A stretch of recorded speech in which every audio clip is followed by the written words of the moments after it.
Hello everyone, I am Karan and I am Assistant Enforcement Officer in ED. ये जो video है ये मैं बना रहा हूँ how to score well in GS section. जैसा कि जून में सीजीएल का प्रीलिम्स होने वाला है और काफ़ी बच्चों को ये डाउट आ रहा है कि यार जीएस में कैसे अच्छा स्कोर करें।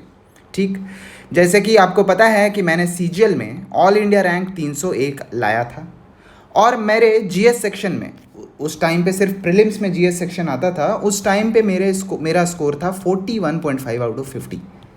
मैंने 22 क्वेश्चंस अटेम्प्ट किए थे आउट ऑफ 25 और इसमें सिर्फ और सिर्फ एक गलत थे और 23 सही थे। 21 सही थे। ठीक है, तो चलिए देखते हैं एक साइंटिफिक मेथड क्या हो सकता है जीएस में अच्छा स्कोर करने के लिए। उससे पहले हम एक और बात पे आते हैं कि मैंने टेलीग्राम पे एक चैनल स्टार्ट किया है, एक ग्रुप जिसका नाम है mentorship for SSC and banking, और ये रहा उसका लिंक, उस ग्रुप का लिंक टेलीग्राम का। ठीक है, और ये लिंक मैं डिस्क्रिप्शन बॉक्स में भी डाल दूंगा। तो चलिए आगे बढ़ते हैं। और इस ग्रुप में ऑलरेडी 300 बच्चे आ चुके हैं, तो जल्दी से जल्दी इस ग्रुप को ज्वाइन करिए। यहाँ पे फ्री मेंटरशिप चल रहा है। ठीक है, फ्री मेंटरशिप चल रहा है। मैं डेली टारगेट्स डालता हूँ इसमें। अभी तक ऑलरेडी 10 या 11 डेज़ के टारगेट्स ऑलरेडी मैं डाल चुका हूँ और आगे भी मैं 90 डेज़ तक इस टारगेट्स को डालता रहूँगा। तो अगर आप चाहते हैं कि बहुत ही अच्छे तरीके से सीजीएल को क्लियर करना, तो आप ज़रूर से ज़रूर इस ग्रुप में ऐड हो जाइए। तो चलिए आगे बढ़ते हैं। सबसे पहले मेरे स्कोर कार्ड की तरफ बढ़ते हैं। तो ये रहा मेरा सीजीएल 19 का स्कोर कार्ड, जिसमें कि मैंने सिर्फ अगर जीएस की बात करें तो 41.5 ऑब्टेन किया था और टोटल स्कोर मेरा 172 था। इंग्लिश, रीजनिंग और क्वांट के बारे में हम बाद में बात करेंगे, क्योंकि ये वीडियो सिर्फ और सिर्फ जनरल अवेयरनेस पे फोकस्ड है। तो मैं बता दूं कि मेरे 41.5 मार्क्स आए थे और टोटल स्कोर वॉज 172.5। ठीक है, मूविंग ऑन। देखिए, एक प्रिंसिपल होता है परेटो प्रिंसिपल। परेटो प्रिंसिपल क्या कहता है कि अगर आपका कोई भी काम हो, जैसे कि मान लो कि एक पेपर है, एक एग्ज़ाम है, जैसे कि सीजीएल का एग्ज़ाम है और ये सीजीएल का सिलेबस है। ठीक है, अब इस सिलेबस में क्या होगा ना कि 20% चीज़ों को पढ़ के आप इस एग्ज़ाम में 80% क्वेश्चंस को बना पाओगे। ठीक है, और यहाँ पे जो 80% चीज़ें बच जा रही हैं वो यहाँ पे 20% चीज़ों को हैंडल करेंगी। क्या मतलब हुआ इसका कि सिर्फ और सिर्फ इन हाई यील्डिंग 20% टॉपिक्स को पढ़ के आप एग्जाम में 80% मार्क्स स्कोर कर सकते हो। ठीक है, तो हमें सिर्फ और सिर्फ इन high yielding topics of GS पे फोकस करना है। तो ये वीडियो टोटली फोकस्ड होगा कि कौन सारे सब्जेक्ट में कौन से टॉपिक हाई यील्डिंग है। मतलब ये टॉपिक को तो आपको करके ही जाना है, इसको आप छोड़ नहीं सकते और इसको करने में बहुत टाइम लगेगा भी नहीं। तो आपके लिए जीएस सेक्शन बहुत ही केक वॉक हो जाएगा। ठीक है, ये पार्ट 1 है इस स्ट्रैटेजी वीडियो का। पार्ट 2 में मैं बताऊंगा कि कैलकुलेटिव गेसेस कैसे करें, कि how to do calculative guesses to score well in GS section. अभी तो हम सिर्फ हाई यील्डिंग टॉपिक्स पे फोकस करेंगे और उन हाई यील्डिंग टॉपिक्स को करके आप सीधा एग्जाम में बैठ जाना। ठीक है, चलिए मूविंग ऑन। सबसे पहले बात करते हैं एंशिएंट हिस्ट्री की। तो एंशिएंट हिस्ट्री में बहुत सारे टॉपिक्स आते हैं, बट हमें सिर्फ और सिर्फ इन 7 टॉपिक्स पे ध्यान देना है। सबसे पहले हड़प्पन सिविलाइजेशन। मैं बता दूं, हड़प्पन सिविलाइजेशन में आप सबको पता है कि इसका दूसरा नाम इंडस वैली सिविलाइजेशन है। इसमें बहुत सारी चीज़ें आती हैं, जैसे कि मोहनजोदाड़ो कहाँ पे था, हड़प्पा कहाँ था, धोलावीरा, लोथल, मैनी थिंग्स। और आप इस चीज़ को, एक बहुत ही अच्छा यूट्यूब चैनल है बुक्स तवा, वहाँ पे एनिमेटेड वीडियोज़ आपको मिल जाएंगे इन 7 टॉपिक्स के। और अगर you are not a video person, then you can read all these topics from Lucent. Directly read them from Lucent and it will be very sufficient for your exam।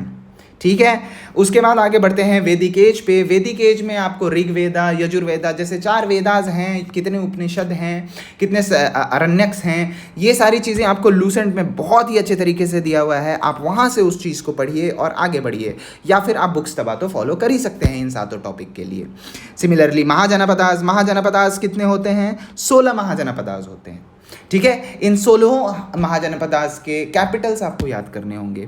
ठीक है, ये तो सबसे पहले इंपॉर्टेंट बात हुई। उसके बाद उस महाजनपदा में क्या इंपॉर्टेंट था, जीवका एक था डॉक्टर, उसके बारे में पढ़ना है। अंगा महाजनपदा, मगध महाजनपदा, इसका कैपिटल कहाँ था, कितने बार कितने महाजनपदा के कैपिटल्स चेंज हुए। ठीक है, उसके बाद आते हैं राइज ऑफ मगध में, तो इसमें आपका हरियंक डायनेस्टी आ जाएगा। ठीक है, नंद डायनेस्टी आ जाएगा। आगे बढ़ते हैं तो अगर मौर्यन की बात करें तो चंद्रगुप्त मौर्य, बिंदुसार, अशोका, ऐसे बड़े बड़े रूलर्स के बारे में आप पढ़ सकते हो फ्रॉम लूसेंट और फ्रॉम बुक्स तवा। ठीक है, इन टॉपिक्स को करने में ज़्यादा से ज़्यादा आपको 4 से 5 दिन लगेगा। ठीक है, in fact maybe less than that, and you have to make notes of all these topics. ठीक है, तो आप जैसे ही इन सारे टॉपिक्स को कर लोगे, Gupta empire and Sangam empire also, Sangam ages, कितने संगम वो हुए, पहले संगम में क्या हुआ, दूसरे में क्या हुआ, किसने पार्ट लिया, इससे रिलेटेड काफ़ी बुक्स भी हैं, जैसे शिलपदिकरम, टोलकाप्पियम, मणिमेगलई, इनके बारे में आपको पढ़ना है। संगम टाइम पे कौन कौन से बुक्स आए, ये सब कुछ लूसेंट में गिवन है, और ज़रूर इनके नोट्स बनाओ आप A4 शीट में। और ये 4 से 5 दिन में, मैक्स 5 दिन में आपका एंशिएंट हिस्ट्री खत्म हो जाएगा। इसके अलावा और भी बहुत सारे टॉपिक्स हैं, but you know the Pareto principle that 20% of your efforts gives 80% of your result. ठीक है, moving on to the medieval history part. यहाँ पे बस 5 चीज़ें पढ़नी हैं। एक तो दिल्ली सल्तनत, दूसरा मुगल एम्पायर, तीसरा Vijayanagara empire, Bahmani kingdom, Maratha confederacy. Delhi सल्तनत में बहुत सारे सल्तनत आए, जैसे स्लेव डायनेस्टी है ना, Khilji dynasty, Tughlaq dynasty, Lodhi dynasty, ऐसे काफ़ी। उसके बाद मुगल एम्पायर की बात करें तो अकबर, आपका शाहजहाँ, जहांगीर, इनके बारे में पढ़ो। जैसे आप मान के चलो कि अकबर के बारे में पढ़ रहे हो, ठीक है, तो अकबर का स्टार्ट किया आपने, तो आपको ये पढ़ना है कि अकबर ने कौन कौन से मॉन्यूमेंट्स बनवाए। उसके बाद अकबर के टाइम पे क्या क्या डेवलपमेंट हुआ इंडिया में। तो 4-5 पॉइंट सारे रूलर्स के बारे में आप पढ़ लो, और इससे आपका सब कुछ क्लियर हो जाएगा। हाँ, ये आप बुक्स-तवा चैनल से ज़रूर कर सकते हो, या फिर आप लूसेंट फॉलो कर लो, इन दोनों के लिए। ठीक है, वैसे ही विजयनगर एम्पायर में कृष्णदेवराय आते हैं, हम्पी के बारे में पढ़ना होता है। बहामनी किंगडम भी विजयनगर का ही कंटेम्प्रेरी है, साथ का है, समकालीन है।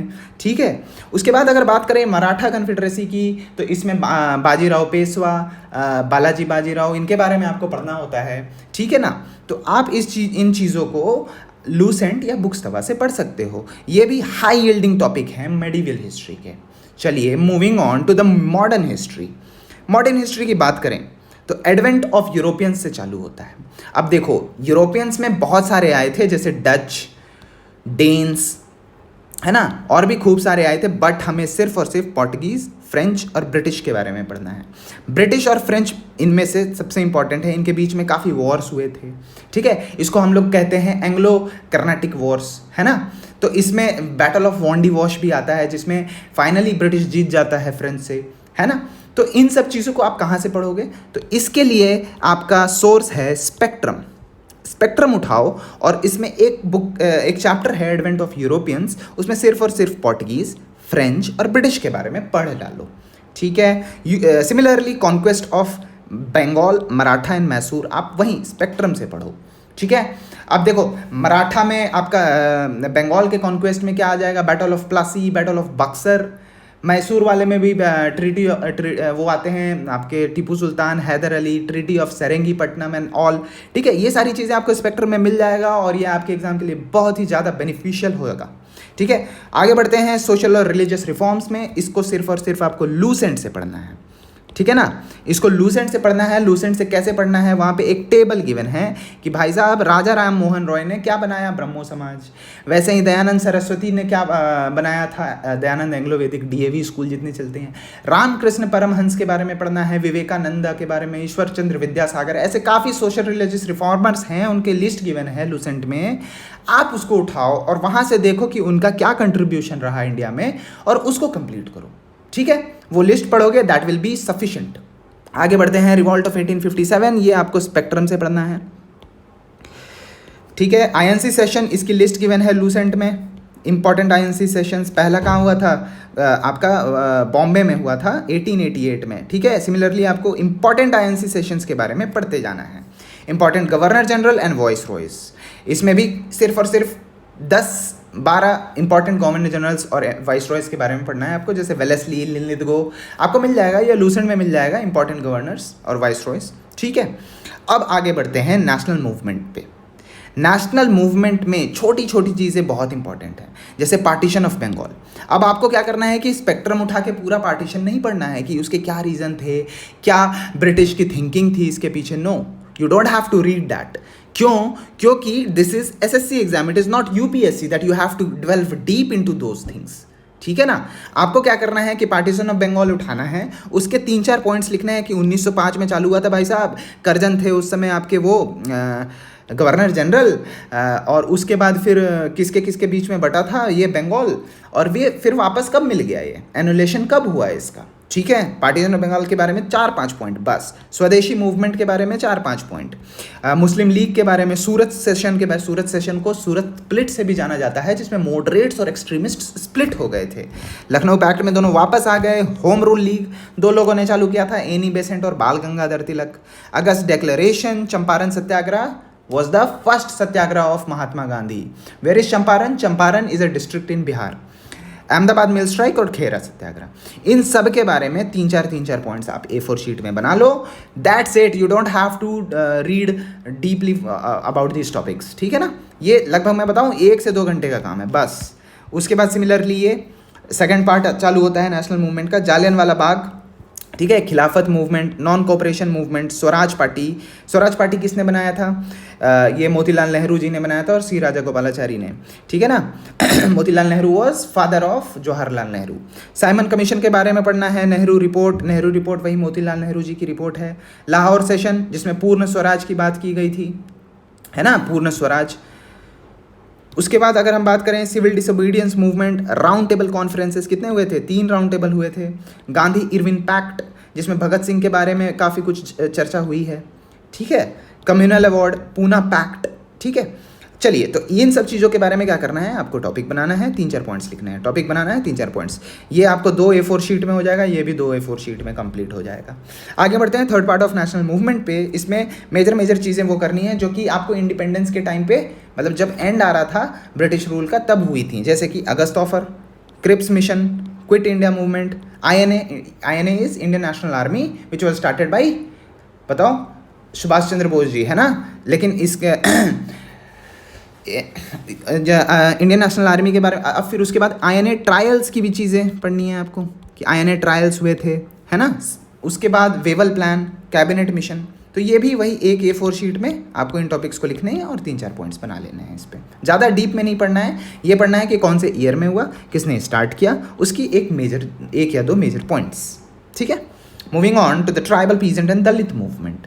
इसमें क्या करना है कि ट्राइबल पीजेंट और दलित मूवमेंट की एक लिस्ट गिवन है लूसेंट में, उसको उठाओ और उसको रट डालो, ज़्यादा डीप में इसको नहीं पढ़ना है। Education reform, judicial reform, civil service reform, spectrum से पढ़ो, क्योंकि आजकल SSC थोड़ा मेंस एग्जाम में डीपली पूछ रही है, तो आप इस चीज़ को स्पेक्ट्रम से पढ़ो। एजुकेशनल रिफॉर्म्स में जैसे वुड्स डिस्पैच वगैरह आ जाता है, वैसे इन सब में भी कुछ कमीशंस वगैरह गठित हुई थी, तो उनके बारे में आप स्पेक्ट्रम से पढ़ सकते हो। Okay, moving on to the historical acts. इसमें पिट्स इंडिया एक्ट जो कि 1784 में हुआ था, 1858 वाला एक्ट जो क्राउन वाला बोलते हैं जिसको, 1857 के बाद इंग्लिश ने अपना दबदबा बना लिया था इंडिया पे इस एक्ट के बाद। 1909 वाला जो कि आपका वो कहलाता है मॉर्लेमेंटो रिफॉर्म्स। 1919 वाला मोंटेगू चेम्सफोर्ड रिफॉर्म्स। 1935 का गवर्नमेंट ऑफ इंडिया एक्ट, इसको मिनी कॉन्स्टिट्यूशन भी कहते हैं। और इंडिपेंडेंस ऑफ इंडिया एक्ट 1947, जिसमें गवर्नर कौन थे? माउंट बेटन थे। ठीक है, तो यहाँ पे जाकर के आपका खत्म होता है मॉडर्न हिस्ट्री। अब एक बात, मैं थोड़ा एक पीछे चलता हूँ। एंशिएंट हिस्ट्री मेरे हिसाब से आपको 4 दिन के अंदर अंदर ख़त्म करना है। ठीक है, सिमिलरली मेडिवल हिस्ट्री आपको 3 दिन के अंदर अंदर खत्म करना है। कितने दिन हो गए? 7 दिन। अच्छा, हर दिन कितने घंटे पढ़ने हैं? 3 से 4 घंटे पढ़ने हैं आपको GS, क्योंकि बाकी सब्जेक्ट्स को भी कवर अप करना है। और बचा मॉडर्न हिस्ट्री, इसके लिए आप दे दो लगभग 10 दिन। ठीक है, तो 10 और 7 17 दिन, 15 से 17 दिन में आपका पूरा हिस्ट्री का पार्ट खत्म हो जाएगा, क्योंकि हिस्ट्री बहुत बड़ा है, हिस्ट्री से भी बहुत सारे क्वेश्चंस आते हैं, इसलिए 15 दिन के आसपास आपको देना ही पड़ेगा। और ये टॉपिक्स आप पढ़ लो और एग्जाम में अच्छा स्कोर करो। अच्छा, आगे बढ़ते हैं इंडियन पॉलिटी की तरफ। इंडियन पॉलिटी कहाँ से क्या पढ़ना है मैं बताता चलता हूँ। सोर्स ऑफ कॉन्स्टिट्यूशन पढ़ना है आपको। ये देखो, ये लूसेंट से आपको पढ़ना है ना। सोर्स ऑफ कॉन्स्टिट्यूशन की कौन सा पार्ट कॉन्स्टिट्यूशन का कहाँ से लिया गया, जैसे कि डीपीएसपी आयरलैंड से लिया गया है, आयरलैंड के कॉन्स्टिट्यूशन से। ठीक है, ऐसे बहुत सारी चीज़ें हैं, तो ये आपको देख लेना है। सिटीजनशिप बस ऊपर ऊपर से पढ़ना है कि नेचुरलाइजेशन क्या होता है। ठीक है, सिटीजनशिप टर्मिनेट करने के कितने तरीके होते हैं। ओके, फंडामेंटल राइट्स सिर्फ और सिर्फ लूसेंट से, कोई ज़रूरत नहीं है आपको लक्ष्मीकांत उठाने की, सिर्फ लूसेंट से पढ़ो। मेजर चीज़ें पढ़ो कि आर्टिकल 14 में क्या है, 15 में क्या है, 16 में क्या है। 12 से चालू होता है ना, 12 से लेकर के 35 आर्टिकल तक। फंडामेंटल ड्यूटीज़ एक लिस्ट याद कर लो फंडामेंटल ड्यूटी की। उसके बाद DPSP, directive principle of state policies. ठीक है, इमरजेंसी प्रोविजन, कितने तरह के इमरजेंसी होते हैं। एक तो national emergency, presidents rule, financial emergency. इसके बारे में आप पढ़ सकते हो लूसेंट से। चलिए आगे बढ़ते हैं। अब यहाँ पे मेजर चीज़ें, जैसे प्रेसिडेंट के बारे में पढ़ लो, वाइस ऊपर से 3-4 पॉइंट कि क्या करता है प्रेसिडेंट, वाइस प्रेसिडेंट के बारे में पढ़ लो, गवर्नर के बारे में पढ़ लो, सारा कुछ लूसेंट से आपको देखना है। काउंसिल ऑफ मिनिस्टर, स्टेट और सेंटर का, प्राइम मिनिस्टर और चीफ मिनिस्टर। ठीक है, उसके बाद सेंटर और स्टेट लेजिस्लेचर में क्या आ जाएगा, पार्लियामेंट। पार्लियामेंट के अंदर क्या क्या होता है, कैसे सेशंस होते हैं, लोकसभा क्या करता है, राज्यसभा क्या करता है। देखिए, ये वाला जो पार्ट मैं बता रहा हूँ ना, ये वाला पार्ट, ये बहुत ही इंपॉर्टेंट पार्ट है, 7th और 8th पॉइंट। ठीक है, इससे मेजर चंक ऑफ क्वेश्चंस आते हैं, तो इसको मिस कभी मत करना। ठीक, उसके बाद पंचायत और म्यूनिसिपालिटी, इस चीज़ को आप छोड़ भी सकते हो, और अगर time permits you can do this. हाँ, सुप्रीम कोर्ट, हाई कोर्ट, ये भी एक इंपॉर्टेंट हिस्सा बन चुका है। ठीक है, उसके बाद फिनेंस कमीशन। अब देखो, कॉन्स्टिट्यूशनल बॉडीज़ होते हैं, कुछ नॉन कॉन्स्टिट्यूशनल बॉडीज़ होते हैं, तो इसमें सिर्फ और सिर्फ ये सारे इंपॉर्टेंट हैं, जैसे finance commission, CAG, comptroller and auditor general, attorney general and advocate general. Okay, उसके बाद ऑल इंपॉर्टेंट आर्टिकल्स और अमेंडमेंट्स कहाँ से पढ़ना है, लूसेंट से। सब कुछ आपको इंडियन पॉलिटी में लूसेंट से पढ़ना है। इसमें ज़्यादा से ज़्यादा आपको 10 से 12 दिन देने हैं, और ये पॉलिटी का टॉपिक खत्म हो जाएगा। वहाँ पे कितना था, 17 दिन, यहाँ पे 12 दिन, तो बचे 29 दिन।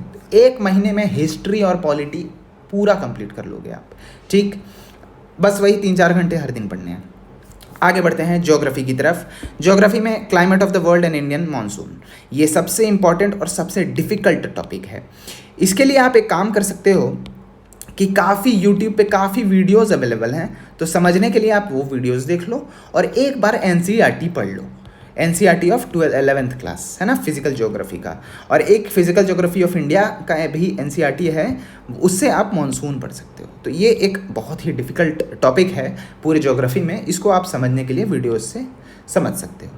आगे बढ़ते हैं मेजर लैंडफॉर्म्स की तरफ। मेजर लैंडफॉर्म में आपको देखना है कि डेजर्ट के कौन कौन से लैंडफॉर्म होते हैं, वैसे विंड से रिलेटेड कौन कौन से लैंडफॉर्म हैं, रिवर से कौन कौन से लैंडफॉर्म्स बनते हैं।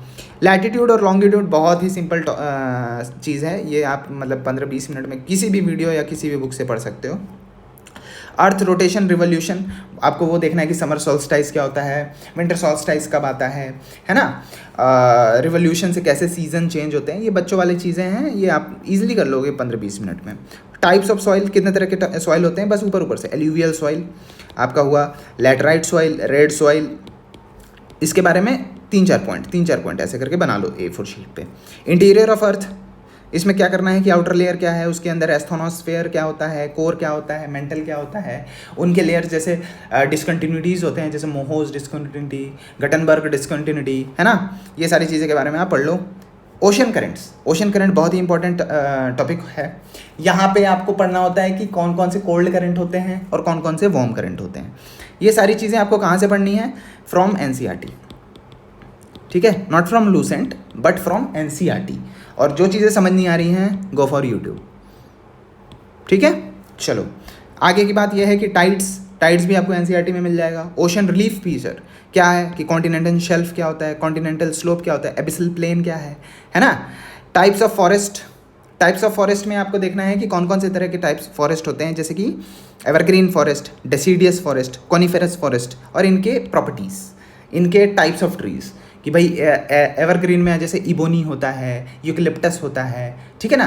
तो ये सारी चीज़ें आपको देखनी हैं। उसके बाद कुछ स्टैटिक पार्ट भी आता है ज्योग्राफी में, जो कि बहुत ही मतलब थोड़ा याद करने वाला पार्ट है, जैसे कि इंडियन और वर्ल्ड में रिवर्स कौन कौन से हैं, इंपॉर्टेंट रिवर्स जैसे नाइल, अमेज़ॉन, ये कहाँ पाया जाता है, कि है ना। डेजर्ट के बारे में जैसे गोबी डेजर्ट कहाँ पे है, एटाकामा डेजर्ट कहाँ पे है, माउंटेन्स, एंडीज़ माउंटेन्स कहाँ है ना, एपलेशियन माउंटेन कहाँ पे है, लेक्स के बारे में पढ़ना होगा आपके, कैस्पियन सी कहाँ है भाई, ब्लैक सी कहाँ है, आपका वो उलर लेक कहाँ है, चिल्का लेक कहाँ है, इंडिया और वर्ल्ड दोनों का। ओशन, पांचों ओशन के बारे में पढ़ लो एक बार ऊपर ऊपर से। एंड सिमिलरली ग्रासलैंड, ग्रासलैंड क्या है कि पंपास कहाँ पाया जाता है, प्रेरीज कहाँ पाया जाता है, डॉन्स कहाँ पाया जाता है, वेल्ड्स कहाँ पाया जाता है, ऐसे करके आप ग्रासलैंड भी कर सकते हो। उसके बाद आता है ports and dams in India, ये आप मेजर मेजर पोर्ट्स और डैम्स कर लो इंडिया के, ठीक है। National park, biosphere reserve and new wetlands. New wetlands का क्या मतलब है कि जो अभी ऐड हुए हैं ना, जैसे 5-10 जो लेटेस्ट हैं, पहले बहुत कम थे, 40 के आसपास थे, अब शायद 75 से 80 के आसपास हो गए हैं वेटलैंड। तो आपको लेटेस्ट वाले याद करने हैं क्योंकि 80 वेटलैंड याद करना इज़ नेक्स्ट टू इम्पॉसिबल। अच्छा, स्टेट वाइज नेशनल पार्क आपको याद करने ही होंगे, आपको करना होगा ये पूरा सब कुछ नेशनल पार्क के लिए। 18 बायोस्फीयर रिजर्व्स होते हैं, इसको भी याद करना होगा, ठीक है। और ऑल डिज़ास्टर्स, सारे डिज़ास्टर, जैसे अर्थक्वेक है, अर्थक्वेक में पी वेव्स क्या होते हैं, एस वेव क्या होते हैं, ये देख लो आप, छोटा छोटा बस, मतलब 3-4 पॉइंट्स हर उसके डिज़ास्टर के ऊपर। फ्लड क्या है भाई, फ्लड से रिलेटेड कुछ चीज़ें, साइक्लोन से रिलेटेड कुछ चीज़ें, टॉर्नाडो से रिलेटेड, सुनामी से रिलेटेड, ठीक है। तो moving on to the Indian economy. अब देखो, हमने इंडियन इकोनॉमी की अगर बात की है तो इंडियन इकोनॉमी से सच इतना ह्यूज चंक नहीं आता है। अगर आपके पास बहुत कम टाइम है तो आप इस टॉपिक को स्किप भी कर सकते हो, है ना, लेकिन आपको इस चीज़ को करके जाना चाहिए मेरे हिसाब से, और इसमें भी बहुत कम चीज़ें हैं आपको पढ़ने के लिए। हाँ, इंडियन पॉलिटी 12 दिन, ज्योग्राफी के लिए जैसे कि मैंने बताया था कि 17 दिन हिस्ट्री में लगा, पॉलिटी में 12 दिन, ज्योग्राफी में भी आप 12 दिन दो, तो 24 और 17 कितना हो गया, 8, 9, 10, 11, 3, 4, 41 दिन। तो लगभग 1.5 महीने के आसपास आपने 3 सब्जेक्ट्स कंप्लीट कर लिए हैं, ठीक है, जो कि बहुत ही बड़ा अचीवमेंट है। अब इकोनॉमी की बात करें तो 5 ईयर प्लान्स के बारे में पढ़ना है। 12 5 ईयर्स प्लान्स आए थे, जो कि पहले एक्चुअली प्लानिंग कमीशन था, उसके बाद अब वो नीति आयोग बन चुका है। Latest budget and it's terminology, latest budget का एक वीडियो देख लो आप, आधे घंटे 1 घंटे का, बहुत यूट्यूब चैनल्स निकालते हैं लेटेस्ट बजट का वीडियो, उसमें कि उसके बाद टर्मिनोलॉजीज़ कि भाई अप्रोप्रिएशन बिल क्या होता है, फिनेंस बिल क्या होता है, डिमांड फॉर ग्रांट क्या होता है ना, एनुअल फाइनेंशियल स्टेटमेंट कौन से आर्टिकल में आता है, दैट इज़ 112। मनी बिल क्या है भाई, मनी बिल कौन से आर्टिकल में आता है, 110, ऐसे करके, ठीक है। इंपॉर्टेंट स्कीम्स, 15 से 20 स्कीम्स के वीडियोज़ आपको मिल जाएंगे ऑनलाइन, वो आप देख सकते हो। मॉनेटरी पॉलिसी, मॉनेटरी पॉलिसी में क्या क्या आता है, जैसे CRR, SLR, है ना, repo rate, reverse repo rate, ये सारी चीज़ें क्या हैं, एक बार आपको गो थ्रू होना है बस। Direct indirect tax, direct tax कितने तरीके के होते हैं, इनडायरेक्ट टैक्स कितने तरीके होते हैं। Banking in India, banking in India में आपको देखना है कि प्राइवेट बैंक कौन से हैं, पब्लिक बैंक कौन से हैं, रीजनल रूरल बैंक्स का क्या काम है ना, और NBFCs क्या होते हैं, नॉन बैंकिंग फाइनेंशियल कॉरपोरेशंस। अब आगे बढ़ते हैं। अगर इन्फ्लेशन की बात करें, इन्फ्लेशन में आपको WPI, CPI, कितने तरह के इन्फ्लेशन तो है ही, डिफ्लेशन क्या होता है ना। तो ये सारी चीज़ें आपको बस ऊपर ऊपर से देखना है। इंटरनेशनल ऑर्गेनाइजेशन में जैसे वर्ल्ड बैंक के बारे में थोड़ा देख लो, थोड़ा IMF के बारे में देख लो, और जैसे जो भी इम्पोर्टेंट 5-6 आपके इंटरनेशनल ऑर्गेनाइजेशंस हैं उसके बारे में आप देख लो। एमनेस्टी इंटरनेशनल कहाँ पे सिचुएटेड है, इस टाइप से, ठीक है। तो आपका इकोनॉमी भी यहाँ से हो जाएगा। इकोनॉमी में ज़्यादा से ज़्यादा 5 दिन देने हैं आपको, तो यहाँ पे 41 डेज़ हुए थे, तो और 5 दिन बोले तो 46 डेज़ हो गए। आगे बढ़ते हैं बायोलॉजी की तरफ। ये बहुत ही इंपॉर्टेंट है आपके CGL GS के लिए। बायोलॉजी में आपको सारे ह्यूमन बॉडी के सिस्टम पढ़ने हैं, excretory, circulatory, digestive, nervous, respiratory, reproductive. Excretory में वही किडनी से रिलेटेड जो भी चीज़ें हैं, आपके यूरिनरी ब्लैडर क्या है, यूरेथ्रा, है ना। सर्कुलेटरी में आपके वही चीज़ें आ जाएंगी कि भाई heart, blood, plasma, red blood cell, white blood cell, इसके बारे में। सिमिलरली डाइजेस्टिव सिस्टम के बारे में पढ़ना है आपको कि कहाँ से स्टार्ट हो रहा है, बीच में क्या चीज़ें आ रही हैं भाई, क्या क्या एंजाइम सिक्रीट कर रहा है पैनक्रियाज या लिवर या ये सारी चीज़ें, ठीक है। 15-15 मिनट का टॉपिक्स है ये सारा, 15 से 20। और A4 शीट में, एक A4 शीट में ये बन जाएगा, एक ये बन जाएगा, ठीक है। बायोलॉजी, अच्छा हाँ, मैंने सोर्स नहीं बताया आपको इकोनॉमिक्स का। इकोनॉमिक्स के लिए सिंपल सोर्स ये रहेगा कि आप लूसेंट लो और यूट्यूब वीडियोज़ देखो, लूसेंट प्लस यूट्यूब वीडियोस, ठीक है। अब आगे बढ़ते हैं। हाँ, बायोलॉजी क्या कह रहा है कि ये बताया मैंने कि A4 शीट में देखना है, ये आपको पढ़ लेना है। अगर आपको पढ़ने का है तो आप लूसेंट से पढ़ लो या फिर यूट्यूब वीडियोस से कर लो, ठीक है। अभी एनिमल किंगडम क्या है, पॉरीफेरा क्या होता है, ऑर्थ्रोपोडा क्या है, मोलस्का क्या है, एनिलिडा क्या है, इस टाइप से आपको देखना होगा एनिमल किंगडम के बारे में। तो एक ये इसका नोट्स बन जाएगा। सेल और टिश्यू के बारे में ऊपर से देख लो कि भाई प्लांट सेल और एनिमल सेल में डिफरेंस क्या है, क्या क्या उसमें आते हैं, क्या क्या पार्ट्स होते हैं प्लांट सेल के, एनिमल सेल के। टिश्यू कितने टाइप्स के होते हैं, connective tissue, epithelial tissue and all, ठीक है। एनिमल और प्लांट डिजीजेस, ये आपका लास्ट टॉपिक रहेगा बायोलॉजी में, है ना। एनिमल डिजीजेज में एनिमल बोले तो ह्यूमन डिजीज भी आ जाएगा, जैसे क्वाशियोरकर, मरासमस, ठीक है। डेफिशिएंसी डिजीज, कम्युनिकेबल डिजीज़ क्या है। प्लांट डिजीज में वही एंथ्रैक्स और जो भी चीज़ें हैं आपके प्लांट में होते हैं, वो प्लांट डिजीज़ वो आप वहाँ से कर सकते हो। Moving on to the chemistry part.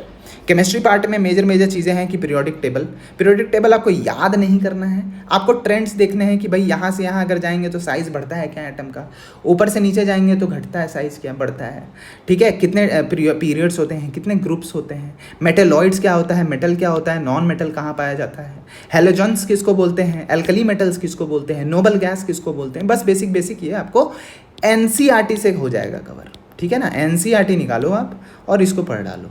Atomic structure, electron, neutron, proton क्या है, ठीक है, उसके चार्जेस क्या हैं, ठीक है, कौन न्यूट्रल है, कौन पॉजिटिव चार्ज है, कौन नेगेटिव चार्ज है, ठीक है। इलेक्ट्रॉनिक कन्फिग्रेशन क्या होता है।